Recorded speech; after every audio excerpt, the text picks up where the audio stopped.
Prayer warriors ministry இன்றைய வாக்குத்தத்தம் திருப்பாடல்கள் அதிகாரம் 32 இறைவார்த்தை 8. நான் உனக்கு அறிவு புகட்டுவேன், நீ நடக்க வேண்டிய வழியை உனக்கு காட்டுவேன், உன்னை கண்ணோக்கி உனக்கு அறிவுரை கூறுவேன்.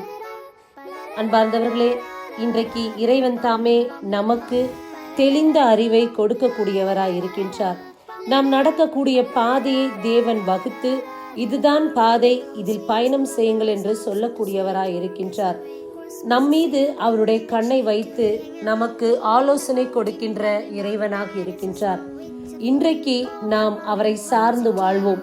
நம்முடைய எல்லா நேரத்திலும் தேவன் நமக்கு உற்ற துணையும் பக்க பலமுமாய் இருக்கின்றார்.